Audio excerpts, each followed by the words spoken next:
Vous connaissez l'expression de Jésus telle qu'elle est rapportée dans les évangiles. Je ne suis venu que pour la maison, pour les brebis perdues de la maison d'Israël. Et là, je suis tombé sur un psaume 129, qui nous dit « Oui, près du Seigneur est l'amour, près de lui abonde le rachat, c'est lui qui rachètera Israël de toutes ses fautes. »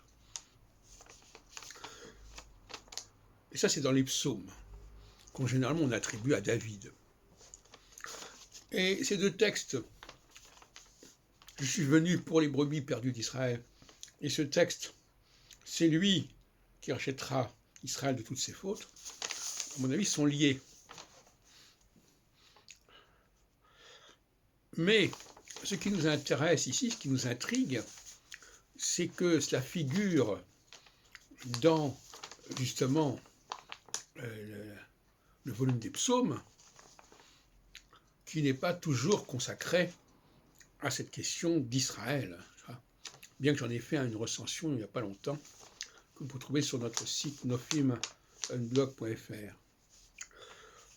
Comment expliquer ce mélange étrange de textes d'inspiration diverses, d'origines diverses,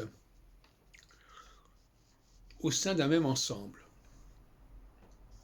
Eh bien, l'explication me paraît assez évidente.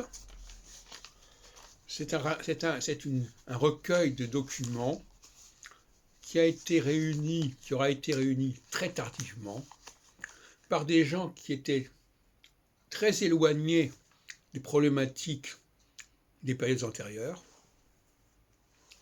et qui, par conséquent, n'étaient pas en mesure de trier les documents, de les classer, et même peut-être qui se sont amusés à les mettre ensemble selon différents critères de longueur, enfin peu importe. On pourrait dire autant d'ailleurs peut-être par rapport au Coran ou par rapport à tout ça. Donc, nous avons là des ensembles très hétérogènes, tardifs parce que justement ils sont hétérogènes, parce que moins ils seraient tardifs, moins ils risqueraient d'être hétérogènes, puisque l'hétérogénéité est le résultat d'une ignorance, d'une méconnaissance des documents. Si vous mettez côte à côte des documents qui ne sont pas du tout faits pour être ensemble, mais si vous le faites à une époque où les gens ne sont plus au courant de ce qui peut être ensemble ou pas être ensemble, ben vous avez ce genre de résultat, forcément. Donc, pour revenir au fond du problème,